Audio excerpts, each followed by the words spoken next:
Muito bem, já estamos de volta. Já chamou sua avó, sua tia, sua filha, sua irmã? Chega mais aqui porque o programa de hoje tá especial para as mulheres. E você que é homem que está assistindo a gente, aumenta a sua atenção também porque você provavelmente convive com alguma mulher e é importante entender alguns sintomas e sinais que indicam problemas de saúde.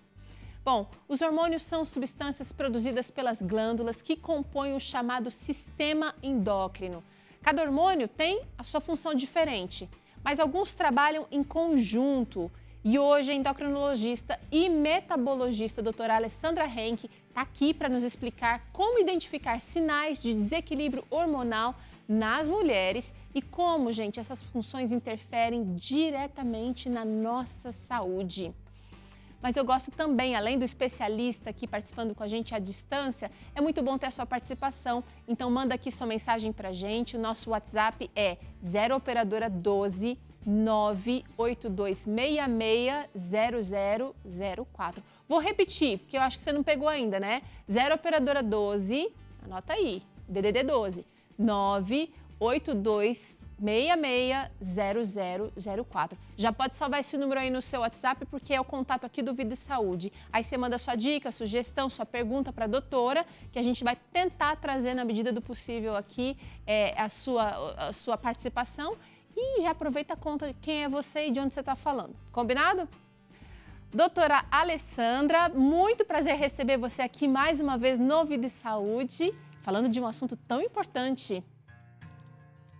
Muito bem, muito obrigada pelo convite. Para mim é um grande prazer participar desse programa tão especial. Muito obrigada.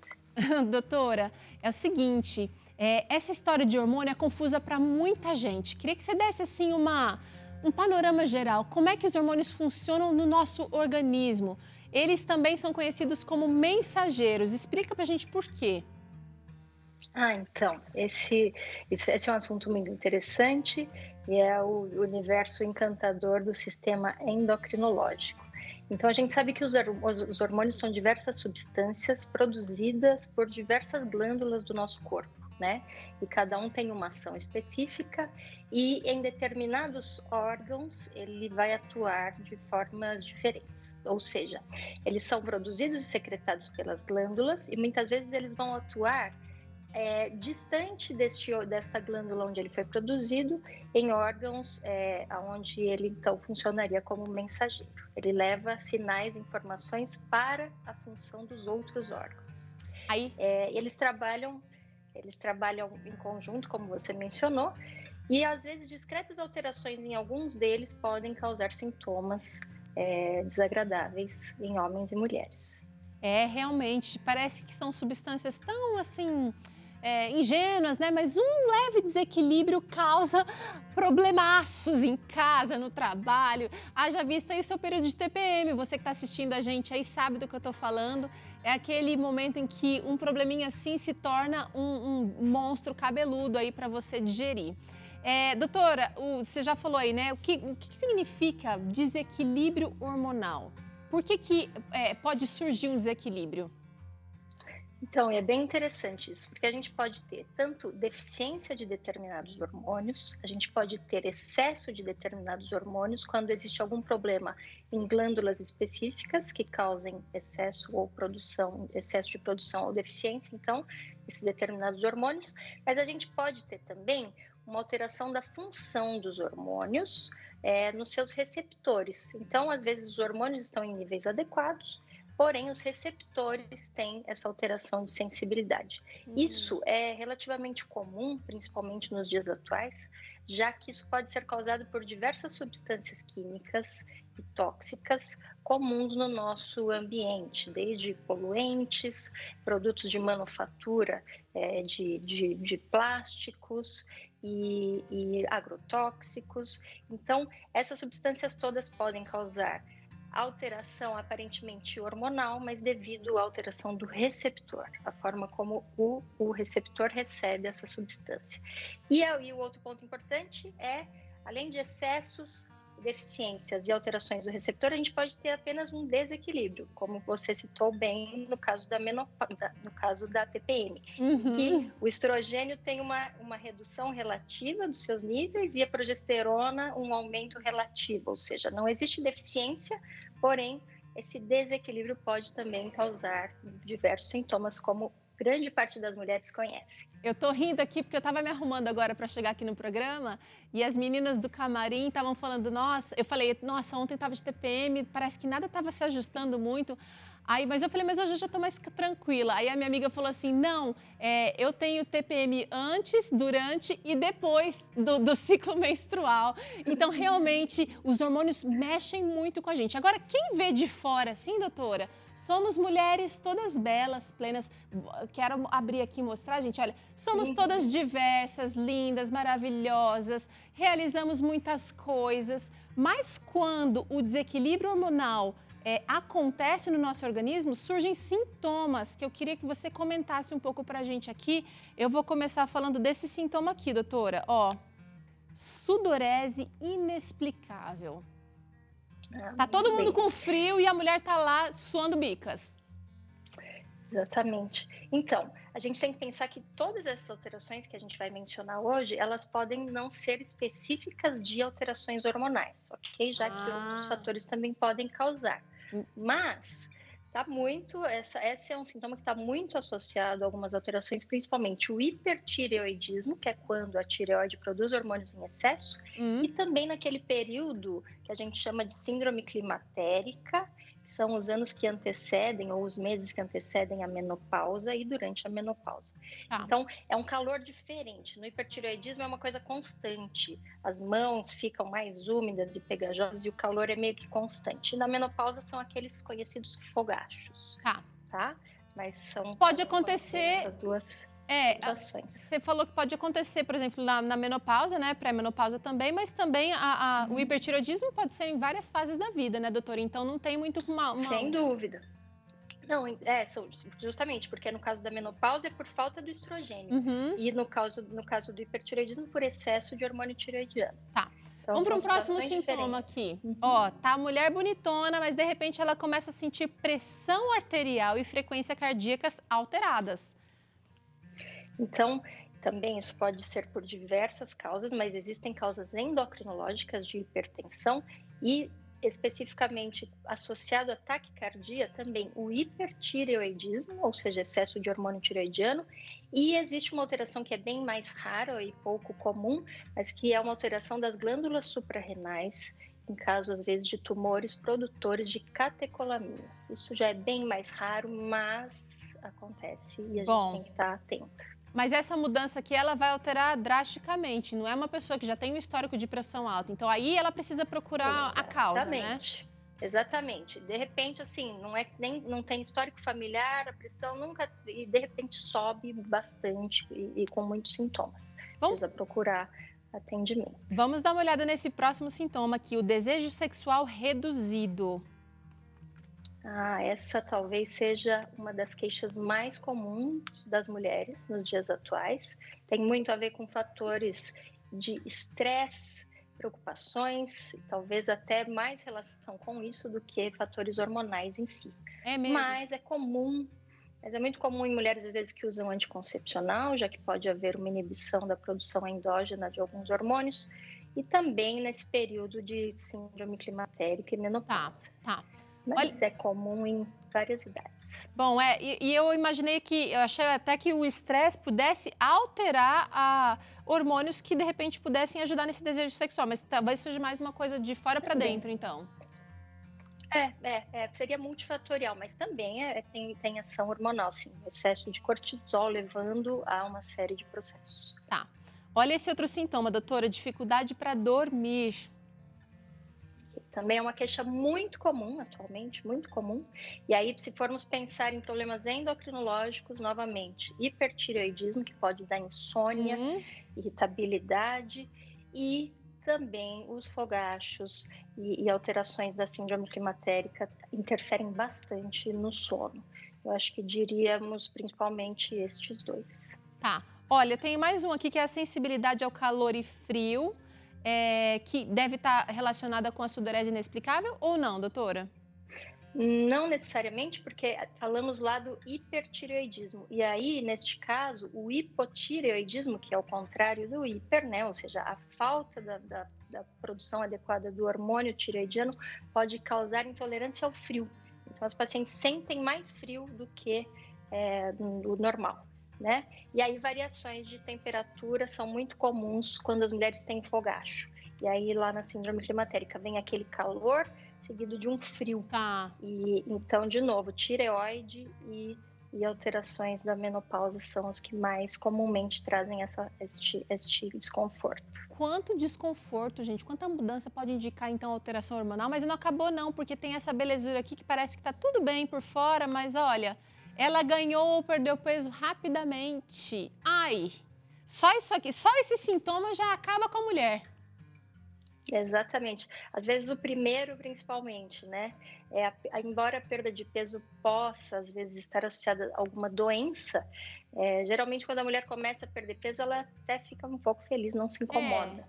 Mas o Se ganho for de muito peso incomoda rápido, tem que bastante. prestar atenção, né, doutora? Sem dúvida. Tá. Uma perda de peso sem você ter mudado nada na sua alimentação ou uma rotina que não teve uma grande mudança e começa a emagrecer sem motivo, tem sempre que ficar atento, né? E olha essa última. Mas... Pode falar, doutora. Não, perdão. E aí eu ia dizer que o ganho de peso é multifatorial, mas existem algumas alterações endocrinológicas que podem sim causar. Mas vamos ver a próxima. Vamos ver o último aqui que a gente preparou para hoje, ó.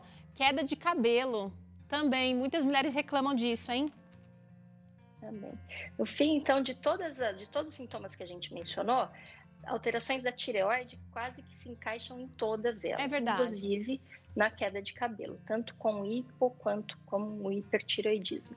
Mas eu acho que é interessante a gente falar de uma alteração hormonal que a gente ainda não conversou nos últimos programas. Sim. E que causa uma alteração hormonal que leva à produção excessiva de andrógenos, no caso principalmente a testosterona, pelos ovários. Ou seja, alterações ovarianas que aumentem a produção de testosterona na mulher levam a uma queda de cabelo importante.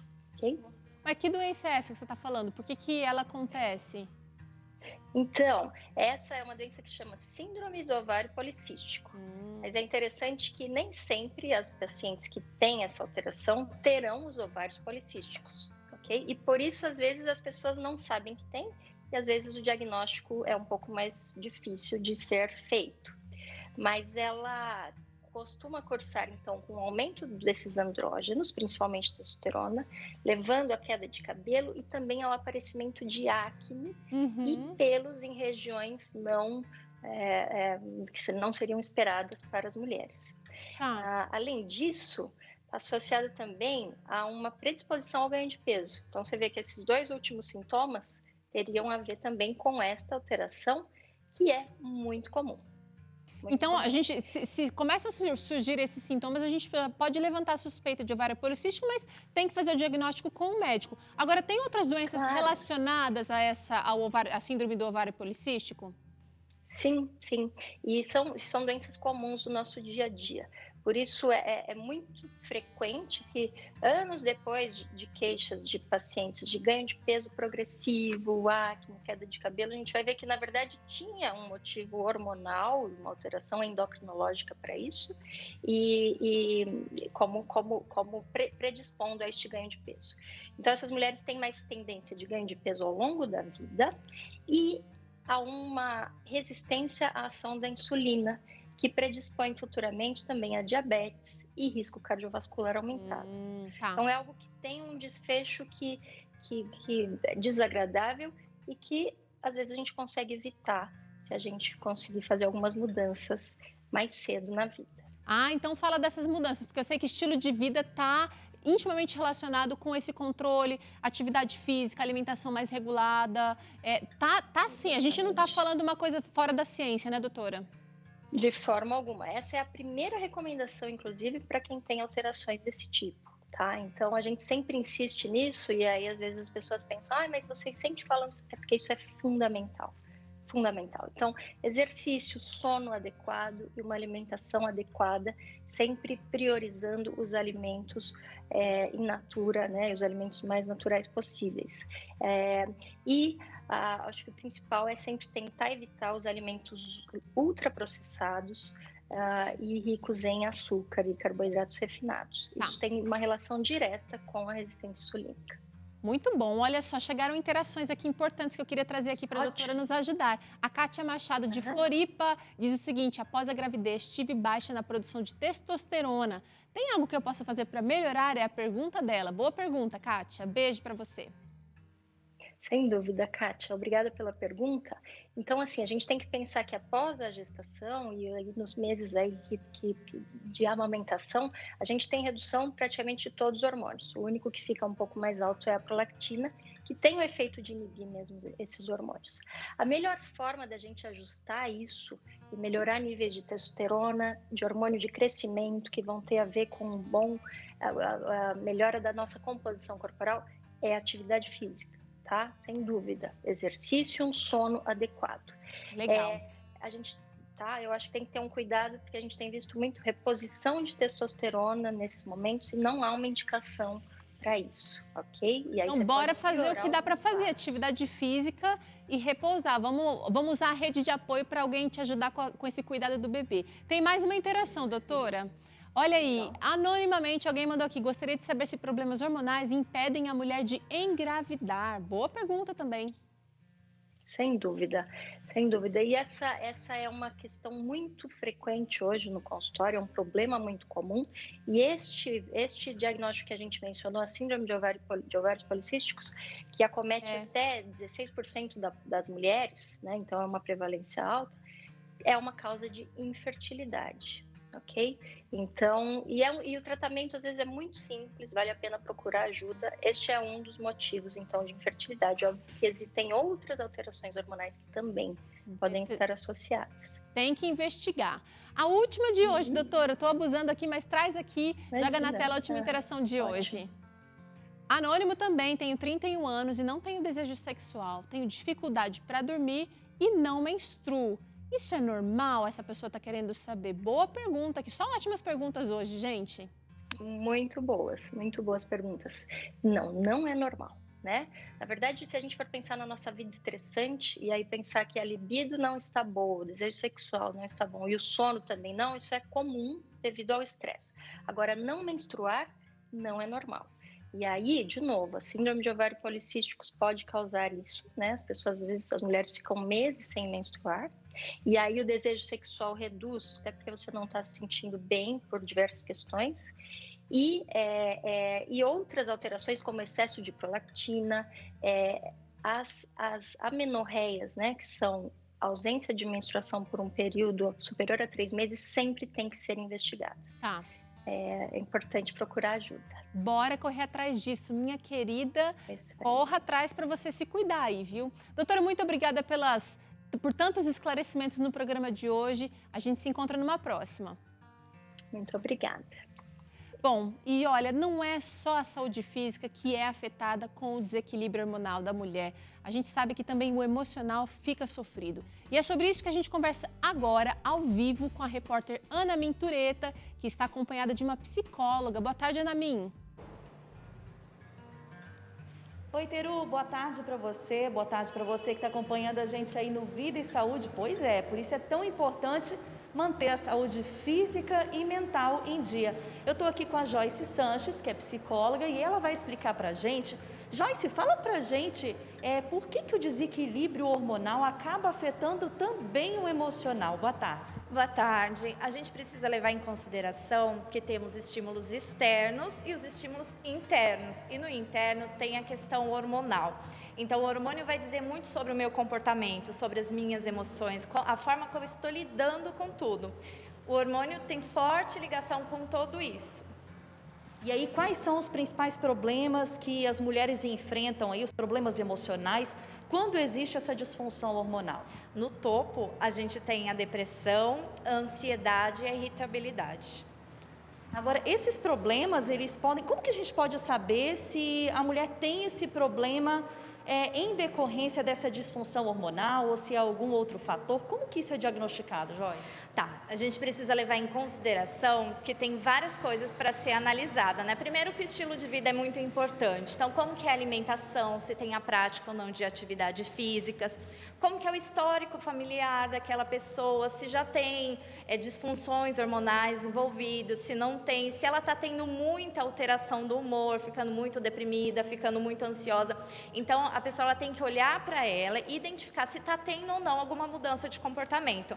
Muitas vezes essa mudança de comportamento não é só o comportamento, é o hormônio, né? É questão hormonal também que está influenciando nisso. Agora, uma coisa interessante é que às vezes a gente não sabe se existe uma predisposição, né? Por exemplo, se uma mãe ou uma tia, alguém da família já apresentou algum tipo de disfunção hormonal, existe uma propensão da pessoa desenvolver mais esse problema e, consequentemente, os problemas emocionais?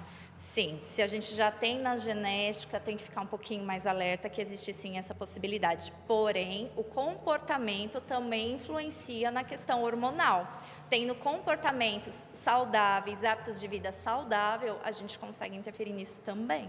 E aí, a partir de quando que a gente consegue fazer essa prevenção e tendo esse estilo de vida que possa ajudar a gente a ficar livre desses problemas? Desde pequenininho, sempre. Porque são comportamentos, são hábitos que vão sendo instalados no decorrer da vida da pessoa, né? E se desde a infância ela já tem hábitos de vida saudáveis, quando ela estiver na fase adulta, na velhice, ela vai continuar com esses hábitos, né? E aí onde a gente tem, isso tudo afeta no hormônio também. E aí, então, se a gente fizer, então, esse tratamento aí dos hormônios, é possível que a pessoa esteja livre, então, desse quadro depressivo, desse quadro ansioso? Em alguns casos, sim, né? Igual eu falei, tem os estímulos externos e tem a questão interna. Então, às vezes, a pessoa está muito ansiosa, deprimida, não é por nada que está acontecendo externamente, são os hormônios que estão desregulados. Então, tá joia. Obrigada pelas dicas. Olha aí, Teru, que não faltam são dicas para a gente prevenir, para a gente cuidar direitinho para essa realidade da disfunção hormonal, a gente conseguir resolver isso e ficar bem emocionalmente também, né? Com você aí no estúdio. Obrigada, Namin. Obrigada, doutora Joyce. Realmente, gente, não tem escapatória. O cuidado com a nossa saúde tem que ser completo. E olha, você sabe que aqui no Vida e Saúde a gente sempre propõe para você saúde física, receitas, também conversa sobre saúde mental, nos preocupamos com a parte espiritual e a gente tem um convite todo especial para você para essa semana, para você acompanhar a semana especial A Maior Esperança. Você já está acompanhando? Você já sabe do que eu estou falando, né? Olha, a gente está mostrando como os 8 remédios naturais podem transformar a sua vida e, acima de tudo, como você pode aprender a depositar a sua confiança em Deus. Eu e o pastor Campitelli, figura que você já conheceu aqui no Vida e Saúde, já tem acompanhado aqui em diversos programas da nossa grade, estaremos esperando por você hoje, às 10 da noite, aliás, ao longo dessa semana toda, até sábado, falando sempre sobre esperança. Hoje, ele vai falar sobre esperança no cuidado, como ter uma vida de paz. Olha, então, se prepara. Muitas pessoas já têm experimentado desafios que têm transformado suas vidas e eu quero estar junto com você. A gente já está usando a hashtag Desafio dos 8 Hábitos só que nada disso faz sentido se você não estiver participando com a gente, usando os 8 remédios naturais, fazendo desse movimento durante essa semana uma oportunidade para a sua mudança. Então, olha, combinado, às 10 da noite temos um encontro marcado e você vai perceber que serão oportunidades incríveis para você viver uma nova vida. E no próximo bloco, a gente vai mandar o sedentarismo embora com o Acerte o Passo. Já se prepara aí, porque eu quero ver o seu vídeo e o vídeo de todo mundo aí se movimentando. E ainda hoje aqui no programa, o pastor Campitelli domina a nossa cozinha, trazendo essa receita maravilhosa. Deixa eu ver se eu acerto falar o nome. Ruben Kuchen. Não, não é isso. É uma cuca. Ele vai me ensinar a falar o nome correto. A gente volta já já com essa delícia para você.